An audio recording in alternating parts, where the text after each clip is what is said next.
Welcome to the Florida Trail Runners Podcast. Out in the woods, out in the swamps, down by the Willie Coochie. It started with a podcast, now it's a thing. The Florida Trail Runners. Florida Trail Runners. All right, here we are with episode 134 of the Florida Trail Runners podcast, and we are back on the track with Annika Boozer. You know, recently, Annika won the ASUN Conference Championship in a 3,000-meter steeplechase with a massive gap to take the win. You know, she currently runs for the University of North Florida up in Jacksonville. And on the chat, we talked traveling from Germany to the United States, the club system in Germany, the steeplechase, how it works, and how her conference championship went down. So hey, you know, with that, let's just jump right into it. Headed to the Keys, Lake to Ocean, Miami, out to the East Coast, Daytona, Jacksonville, Pioneer Trail. On a single trail, running 1 to 100 miles, 8 station to 8 station all around. The Florida Trail Runner. Hey, it's got to be late for you though, right? It's like 10 p.m. It's all right. Yeah, I forgot that between the States and Germany, it's quite the difference. A little bit, yeah. Not too bad, not too bad. I think it's really cool that you make the podcast. It's really a ton of people wanted it to come back, so I brought it back. Cool. Sounds good. But yeah, I mean, it's like, I know you placed 10th in the 5,000 and then walked away with the conference champion in the 3,000 steeple, which obviously that's a solid way to end your season. Yeah, I mean, I was really happy about it, of course. I went into the race as kind of the underdog. I mean, I was placed like 4 for this race. And then I knew that there might be a chance to get on the podium, but then winning the race was incredible. It was really a great feeling. Yeah, and to do the double, like going the double is wild. Yeah, I mean, the second race was solid. It was not as great as the first one, but I mean, yeah, I like to double. If I can help the team, then of course I'm doing it. And I guess before this year, and if we go all the way back, you know, like how did you even get into running? How I went into I mean, that was a long time ago. Basically, I always been running since I could crawl as a baby. I mean, I really started when I was like 6 years old. Then I joined my running club in my city in Germany. And basically ever since I've been running. And then, yeah, obviously at some point I started to get a little bit better and I decided to go to the US. To do track and field. And yeah, that's when I really got into the more competitive side of the running. It's wild how young people, I guess some people start too. Yeah, I mean, if you have joy running, like even as a younger person, then it's great. Like, I think the most important thing is always to have fun with what we're doing, whether it's running or it's whatever other sport or whatever other thing it is. Yeah, and I guess what's interesting too is like, I know the European system's set up differently than here in the States. Like, you don't really have like high school sports tied into the school system. Yeah, that's true. I mean, here it's more of like clubs you can join after school. It's not really related to school, which is, yeah, I mean, different. I mean, I've been joining a lot of different clubs. I used to be in soccer too. I used to be in gymnastics and swimming and like all that stuff. And I feel like in the US, the system is more competitive, I would say. Like you really, like it's kind of a business too. Like you really run in competitions and you try to place well. And like there's a lot of more like pride to your university team included. And in Europe, I feel like it's more the clubs. You just do it for fun. You know, you do it to have a community, to just do something. Which, I mean, both systems is really cool. I think it's different. Yeah. So I guess like, how do you find a club or figure out what club to join? Because I'm sure there's some more casual clubs, but I'm sure there's also like very competitive clubs. Oh yeah, that for sure. I mean, for me, because I used to be pretty young when I joined like all the clubs, I feel like, I mean, my parents, they just wanted me to do something. So I have some sort of hobby. So they just put me in some clubs that were in my city. I'm like from a little bit smaller city in Germany. So yeah, for me, it was running and like the other sports. Yeah. And I forget, where in Germany are you from? I'm from like the next bigger city is Stuttgart. That's like in the southwest of Germany. Okay. Yeah. Because I remember when I was in college, we had a couple teammates. They were from Germany as well. I kind of forget which cities they were though. Ah, that's cool. Yeah, I also, like right now, two of my teammates, they are from Germany too, which is pretty cool. Like, you can talk German to them, but then you also can talk, like obviously English to all the other people. And we have some more internationals in our team, which is really nice. I like that. Yeah, and I guess that's what's nice with Germany too, because you do learn a lot more languages than like here in the States. You kind of just learn either, I guess most schools just have Spanish, or they might have French, or some of the private schools have Latin. But like in Germany, you do learn a lot more languages. Yeah, I mean, obviously we learn English, which is super important, I think. And yeah, I personally also learned French and Spanish, but I feel like Spanish is also a language that is very common, especially in the US with like Mexico and like all those countries pretty near to the States. So that definitely does make sense a lot. Yeah. And I guess going back to high school track, like I saw online, you were like 218 for the 800, 443 in the 1500, and 1710 for the 2000 meter steeple. Like, I guess, how did you end up going with the steeple event? I feel like, I mean, it all started when I was still in high school in Germany. My coach, he just put me in the steeple. He wanted all our teammates to at least try it because he used to do it when he was younger. So I tried it and I found a lot of joy in it. I feel like it's a little bit different than all the, I would say, basic running events. You have some like kind of excitement in the race. And yeah, ever since I tried it, I just kept going it whenever it was outdoor season. And I really like it because I feel like when you run a normal track event, you can get lost in your mind pretty easily. And then you think about, oh, this race is actually hard. I'm suffering and stuff. But in a steeplechase race, you always think about the next barrier or the next water jump. So you don't really get lost in your mind. And that's what I really like in steeple. That makes a lot of sense. And I guess for like people who haven't heard of the steeple or never even ran it, I know there's obstacles, the water jump, kind of what is a steeplechase? Steeplechase is basically running a middle distance event. So it's basically a 3,000 meter with hurdles, like 4 hurdles per lap plus 1 water jump, which is also, you have the barrier and then a water pit, which you try to jump over. Yeah, that's basically it. And I guess with the water jump itself, like the pit, it's not flat like a pool, like it's deep on one end and it gets shallower on the other. I guess strategically speaking, like where do you want to land when you go off that barrier? I mean, ideally you land after the water pit, but usually that's not feasible. So like I always try to only make one step into the water pit. That's like the goal, to get the second step already out of the water pit. That's always like the goal. And worst case, you land on your belly, which would not be ideal, but it happens by times. I mean, have you done that? It's happened to me before, but in practice, not in a race, luckily.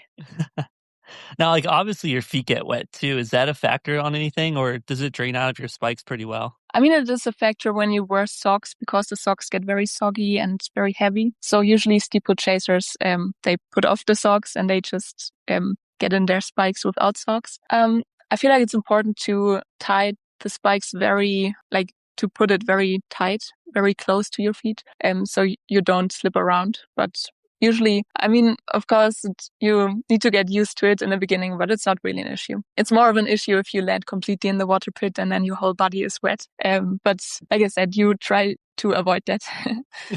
Yeah, and I guess kind of with that, like obviously there's the water barrier and you have to clear it. So I know there's like 2 ways to clear the barrier. You can either just hurdle it or you can launch off of it. But like how does that technique kind of work to get over it? I always step on it because if you completely jump over it, you have to have a lot of speed. And it's also kind of like scary, I think. So for the water pit, I usually step on it and then jump from it. And for the other barriers, I just like completely jump over it. Yeah. And I guess coming up to the barrier, do you do a stutter step, or like how do you get enough momentum to clear it? I feel like, I mean, that's really tricky in the beginning when you first start doing it, because you always have, like, I call it a chocolate leg, which is like the worst leg. You have like always a good leg that feels more comfortable. And then you have your bad leg, which is always a little trickier. So you have to practice a lot. I feel like that's key. So you don't need to stutter, so you can actually use whichever leg is coming. I feel like that's really what differentiates the beginners to maybe the a little bit more advanced people. So you definitely should speed up before the hurdle. And it's funny, like sometimes in practice when we do 300s, for example, 300s flat compared to a 300-meter hurdle workout, sometimes we actually end up being faster in the hurdle workout because we speed up going to the hurdle. So that's kind of funny. Yeah, so it seems like there's a lot of strategy that has to go into doing steeplechase. There's always strategy, whether it's steeple or whether it's a flat race. But of course, the technique is like kind of important in a steeple race, but it's not everything. Like there are also a lot of really good runners that are great with a pretty bad technique. But yeah, technique is definitely a big part of it. Yeah, and I guess going into that technique, like how do you work on that mobility and like what does the training look like for steeple? We do a lot of different things. Like all year round, we just do a lot of like mobility, strength training and stuff, and doing some hurdle drills, just like walking through the hurdles. And then in outdoor season, when it's basically steeple season, we also sometimes do some workouts, either with the barriers or the hurdles, or even sometimes with the water jumps. And yeah, I mean, very important is after jumping that you get a lot of strength into your foot, because obviously it's a lot of impact doing the jumps. So yeah, just strengthening it and having a lot of mobility is super important. Yeah, so it seems like a lot of like you have to do your aerobic work, you have to do your speed work, you have to do hurdle work and that mobility as well. Yeah, true. It all comes together. Yeah, even with the ankles too, because I know like you're landing a lot of that pressure, it does hit your ankles. Oh yeah, for sure. Like you have to be careful because when you land in the water pit especially, it's not even. It's like, it's a little steep. So you land not on an even surface, but on a cricket surface kind of. So you have to be mindful of that when you land. But yeah, if you strengthen your ankles well, then you shouldn't have an issue with that. Yeah, and I guess eventually you kind of figured this all out because you did well in high school with the clubs, and obviously it got you to college. Like, how did you end up choosing North Florida? Oh, that was a long process. I mean, it all started when I was like in 8th grade or something. I got a DM from an organization that basically connects athletes in Europe to universities in the US. And that's when I first heard about the US and the track and sports system in general. Back then I was like, oh, no way, I'm going to the US for 4 years. But then I started thinking about it, and eventually I decided to take the step and go to the US. So I got in touch with that company. And so I had a lot of different calls with different coaches all over the US. But with the coaches at my university at UNF, I feel like the connection just was there. It felt really right. And like it was just a good match. And then I looked at the university better. I really liked the program. I got in touch with some of the athletes, which was great too. Also academically, I think UNF is a pretty good school. So I decided to go there. And like, yeah, what should I say? I do not regret it at all. I'm super that I chose UNF. Yeah, and like in that transition, obviously you're going from Germany to your freshman year. I mean, what's probably the biggest adjustment with that change?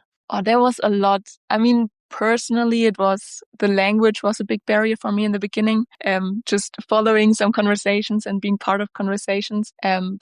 And also homesickness, of course, it's a big factor, but you get used to it. And I mean, training wise, it was kind of similar actually to the training that I did at home, but I still had, like, when I should give my younger self, my freshman self, an advice, I would say, don't exaggerate with training, because actually my freshman year, I ended up getting a stress fracture and it was not really great. But then in the summer, I was very eager to come back stronger and to recover. So yeah, I mean, training too heavily, I would say, was the biggest mistake I did my freshman year.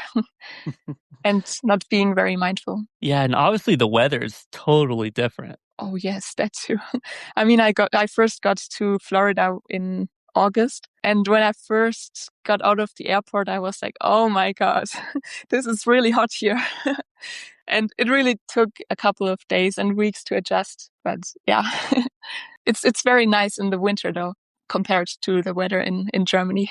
Yeah, I mean, even because I went to college in Florida, coming from Ohio, which obviously not a different country, but like up north, and it's so different compared to down here in Florida. Like we would be able to run so smooth and easy at whatever pace we were going, and then you come down to Florida, and it's like, well, add 30 seconds to that each mile because it is thick. I bet. Yeah, what was also new to me is to train so early in the morning. I mean, for me at my university, we usually train like around 7 in the fall season, which is usually not my time. I really had to adjust to waking up so early and train so early because of the weather. But I mean, it's working, and it's also pretty cool sometimes to see the sunrise, you know. Yeah, and that's what I think is nice because even at St. Leo, we trained at like for us it was like 5:30 in the morning. Oh, And I wow. know like going from high school or the club system to college, like obviously the whole training cycle does kind of change with volume, structure, and like sometimes a recovery focus. I mean, it's very different. I was surprised that it's so professional. Like here you have, I would never have thought that I would at some point have a head coach, an assistant coach, a weightlifting coach, an athletic trainer. If I want, I have a mental performance coach, a dietitian. Like you have all those people whose job it is to make your training and your performance as good as possible. And like all the recovery tools and everything, which is incredible. Like for me, that is not not a standard that I would have imagined. Like for me, that's like pro standard. And that's really, I mean, I really like that in the NCAA, you have so many opportunities to really become the best athlete you can be. And I really appreciate that in that system here. Yeah, and I guess going into that freshman year, I think your first cross country meet was at the Mountain Dew, which I always enjoyed that course. But like for cross country, I mean, what was it like racing for the first time in Florida versus Europe? The Mountain Dew, UNF, yeah, Gainesville. That was kind of hard. I mean, it was pretty early in the morning, if I remember it right, and it was a really tough race. It was pretty hot too. I mean, the difference to European cross-country races, I think, is that in Europe, cross-country races are very, very dirty. Like there are people losing their shoes. It's usually very cold too. And so it's here in the US, it was completely different. The complete opposite. I mean, it's not very muddy, but you have a lot of hills too. But yeah, I mean, I really enjoyed it, although it was a very tough race too. I mean, yeah, it is on a golf course. Yeah. I just remember that one always being like the big, like, oh, we're back in Florida. Because I feel like just breathing, trying to breathe when you're racing on that course is so different compared to like a back home climate. Mhm. Yeah, you have a lot of humidity too, which makes it hard. And I guess with that freshman year, I know you got injured, but then obviously you came back stronger for your sophomore year. You know, with that sophomore year, did you feel like you were more adjusted to Florida and then racing in the NCAA? Definitely, yes.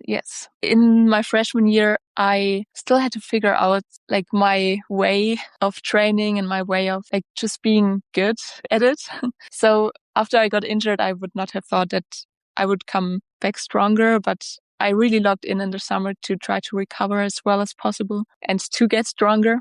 And I was actually really surprised when I had my first cross country race my sophomore year because it was so well. And then, yeah, I mean, being at one place the second year is completely different than being there your first year. You already know all the people, the system, what works training wise and what doesn't work. So I feel like that really helped me just being my second year. Yeah, and it's interesting with the women's cross country because you guys switch with like the 5K and the 6K so many times. Yeah, I don't really mind between the 5 and the 6. Obviously, the 6 you have to have a little bit more perseverance, but I feel like there's not a big difference. It's just a little bit longer, but I like both. I really like both. It was different compared to Europe because there would usually be a 2K or 3K. You had very odd distances too. So in cross country, you can better compare the different races because it's always the same distance, either a 5 or a 6K. Oh, yeah, I guess that does make sense. Because I know like for conference and regionals, they're always going to be close to the same distance, which I guess you were top 25 at that conference cross country meet that year too. Yeah, it was at the Cecil Field in Jacksonville, which was also a really nice field. I believe it's it used to be an airport, and now they made it for us a cross-country course. And it's a really nice course. It's pretty flat. It's easier to run, and a 5K. Yeah, I really enjoyed that. It was a great experience. Yeah, and obviously, coming into the track season last year, I mean, did you have any expectations coming into the outdoor track season? For me, it was the first season that I competed the steeplechase in college. So I kind of went into it without a lot of expectations, because in high school, I would always do a 1500 steeplechase or a 2K steeplechase. They didn't have a 3K steeplechase yet. So it was the first time running the 3K steeple for me.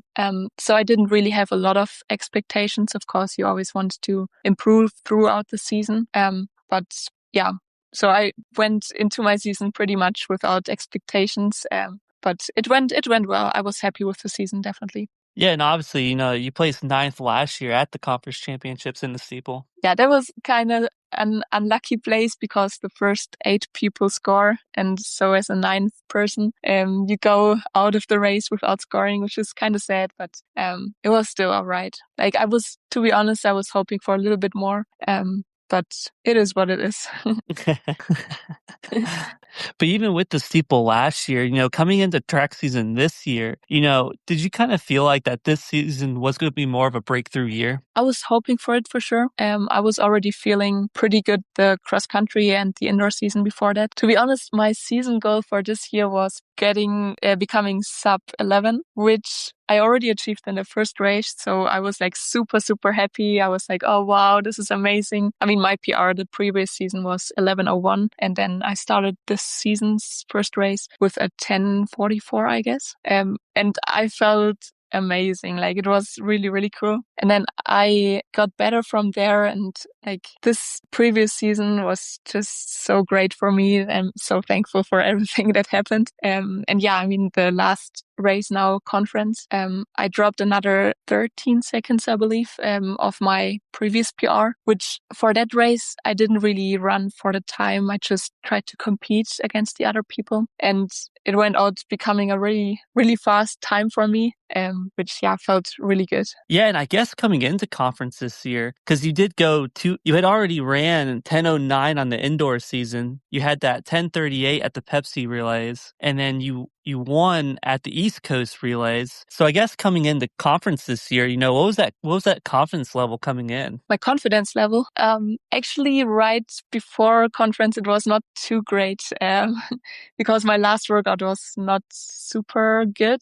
It felt not too great. And I was ranked 4th. So I knew like 4th place is realistic, and podium was like the big goal, like my dream kind of, which I was trying to chase. So for most of the race, I ran on 4th position, but I always saw the 2 people right in front of me that I was trying to get. And so coming to my last lap, I was like, okay, now I have to chase them. So I was actually able to pass them like 300 meters before the finish line. And I'm telling you, I was so nervous at that point. I was like, oh, I hope I'm at 2nd place right now. I hope I can keep that. Oh, I was like super nervous that they will get me again. And then I heard my coaches screaming at me, hey, Annika, you can win this. The girl in front of you, you can get her. And I was like, there's no way. Oh my gosh, I cannot do that. I'm so done. But then I saw that she was actually struggling quite a bit on the hurdles. So I thought, okay, this is my chance. I can do this. So I was trying to chase her, and she was like 20, 30 meters ahead of me. So I was just giving everything I could. And then actually on the last barrier, I saw that she was struggling again a little bit. And that's when I passed her. And I went to the finish line as the first, and I could not believe it. I still can't really believe it, to be honest. But yeah, that was kind of the race, how it felt. Yeah, and I mean, after the race, all my teammates immediately they came to me to congrats and say congrats and stuff. My coaches came, and like the support that I felt from my team in that moment was so amazing. I'm telling you, that was really, really great. It felt amazing. Because see, that's what's interesting. I mean, being projected as fourth and then having the idea like, okay, like fourth is realistic and do want to go for the podium and having placed ninth last year. So this is now your second time at conference. But Yeah. like, did the nerves feel calmer? Did they feel more exciting, more determined? I realized that I'm usually racing better when I don't make myself a lot of pressure and when I'm not very nervous. So I tried not to be nervous, which obviously is hard if you have the chance to podium and if it's a conference meet. But I did some like mindfulness exercises before the meet that brought me down. I tried to chill. I was still a little nervous, but I was not like shaking and stuff. So, and it doesn't mean that I didn't care. I did care a lot, obviously, but I was not like extremely nervous, which definitely helped with the result, I think. Yeah, and sometimes that's the hard part and kind of the exciting part too. Like, because obviously you have to travel, you show up to the track, and then everybody starts doing whatever they're doing for their events, like warm ups and stretching and whatever mobility they might do. But like, what's it like showing up at the conference meet? Showing up at the conference meet is, first of all, very exciting. You get the nerves in a lot.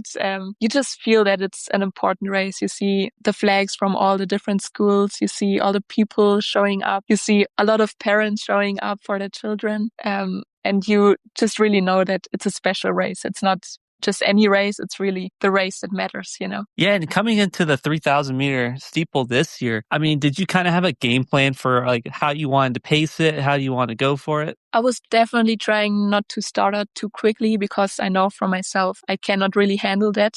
So I tried to negate. Well, I actually just tried to be in a good position, but I knew that I don't want to start out too quickly. So I was on, like I said, on fourth place for most of the time. And I really just tried to don't lose the people in front of me and to slowly close the gap. That was kind of my race strategy, also going into the race, but then also during the race. And I mean, even right before the gun goes off, I mean, what's going through your mind right before the gun goes off? Right before the gun goes off, I would say my brain is completely empty. I just try to start out well. The first 200 meters, there's actually no barrier, which is nice because usually it's very crowded in the beginning. So right in the beginning of the race, you just try to find your spot, not going out too quickly, but also not too slowly. Just trying to find a good position and then really getting into it. And as soon as you get to the barriers, your brain is on the barriers automatically.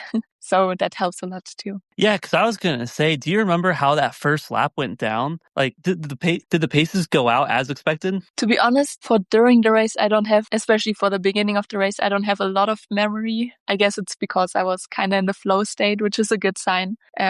But yeah, the races that you know exactly what happens, for me at least, is usually the races that don't go very well because I really think about the pain and like the option to give up, I would say.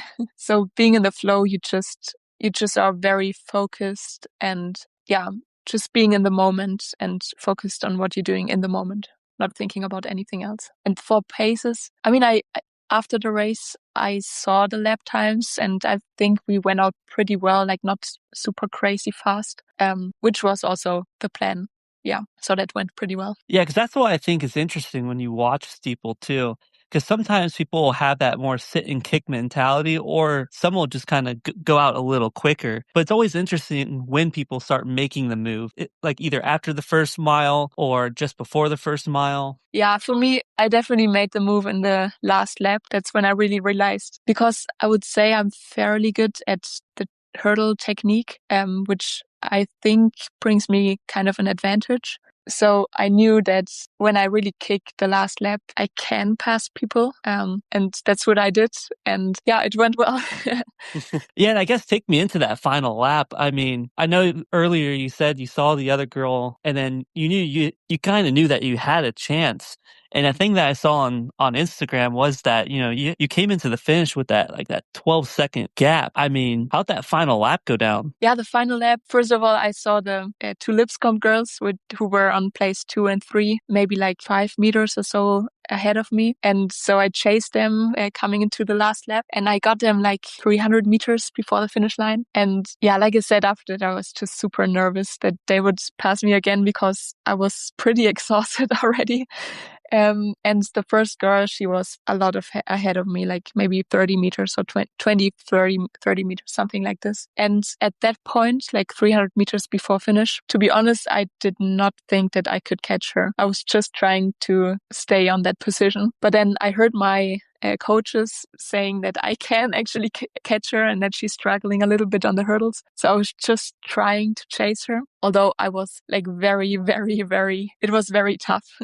I was very done, very much done. But yeah, I mean, for the last water jump, which is like 150 meters before the finish line, I saw her struggling a little bit, like hitting the brakes a little bit before the barrier, which I mean, a lot of people do. But then I thought, that is my chance. If I really speed up coming to the water jump, I can make a lot of meters, get a lot of distance closer, get some distance closer to her. So the last 100 meters, I was just like, I heard everyone behind, like next to me, like all my teammates, my coaches screaming to me, Annika, go, go, go. And I just thought, okay, I have to go. Maybe I can catch her. And I just sprinted. It took my whole life. It took everything out of me. And catching her, I was still very nervous that she would catch me again. But then I actually made it. And I'm telling you, coming to that finish line, I realized that I won that race and I could not believe that. Like, it was such an amazing feeling because I really did not expect it coming into that race. Yeah, that was basically my last lap. And I mean, crossing that finish line, like obviously winning the championship was not something that you might have initially thought about, but it's like, what did it feel like knowing that like you're now the conference champion? It's a feeling that it's very hard to describe. Like in the beginning, it was just disbelief. And at the same time, like I was very overstimulated because all my teammates were immediately coming towards me, like saying, hey, Annika, you made it. Congrats and stuff. So, and I mean, like I said, the race took everything out of me. So I was on the floor. I was like dead. And at the same time, all those people coming to me and at the same time realizing that I got the champion, became champion.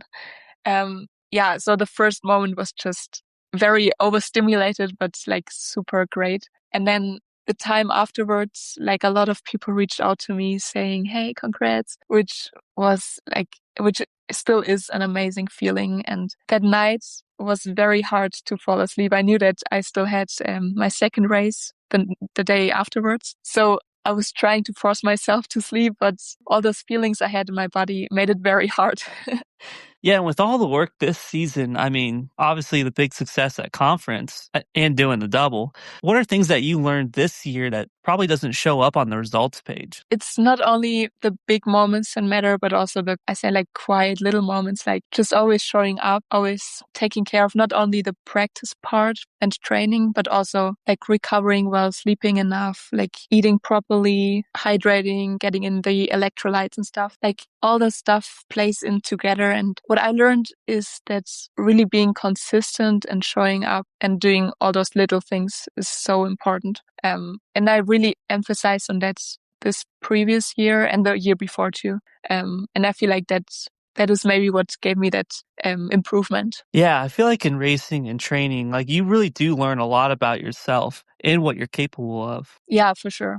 Listening to your own body is very important. Like I said, my freshman year, I got that stress fracture. And that's when I really learned that you should listen to your body. And if it's not feeling good, then you should not force yourself to keep practicing, but just being mindful of what you can do and what you should do. And I guess, we can kind of start to close it out with, when you look back at 9th place, 11:01, and now first place, 10:25, with only a year in between. I mean, how can that example motivate others, regardless if it's like a 5K, steeple, 10K, or even like trail and ultra? If you just keep doing what you're doing, at some point there will be a breakthrough moment. And for me, that was this year, luckily. And sometimes training can be really well. You can be very consistent for a long time and you still don't see that breakthrough moment. That can happen. But at some point, it will happen if you stay consistent and if you are mindful of your training and everything. And just being patient with it and just keep going is what motivates me a lot, because you never know when those breakthrough moments will come. but they will come eventually if you keep going. Yeah, I agree, definitely. Well, thank you. I appreciate it. Thank you so much for having me. I really appreciate you reaching out to me. I really enjoyed it. Oh, yeah. Thanks. I just want to say have a great rest of your day. Oh, yeah. And I guess good night. Thank you so much. Oh, yeah. Thank you. Thank you. Bye. Welcome to the Florida Trail Runners podcast. Out in the woods, out in the swamps, down by the Willie Coochie. It started with a podcast, that's the thing. The Florida Trail Runners, I see the skunk ape, chasing me down, chasing me down. I'm doing the long haul, running all over town, A station to A station, I see the skunk ape, chasing me down. I'm doing the long haul, running all over town, Starting in the North, Tallahassee. Starting Central Florida, Tampa, Ocala, Orlando, Day City. Green Swamp, headed down south. Headed to the Keys, lake to ocean. Miami, out to the East Coast, Daytona, Jacksonville, Pioneer Trail. On a single trail, running 1 to 100 miles. A station to A station, all around. The Florida Trail Runner. Feet hit dirt where the palm trees sway. Mossy oaks, palmetto pines, and cypress knees. Sawgrass bending, go find your way. Swarm mist rising, every step I take, I feel it flow. Beach sunrises, beach sunsets, sugar sand all around. From the Swanee River to the St. Johns, from Crystal River and the Rainbow Springs.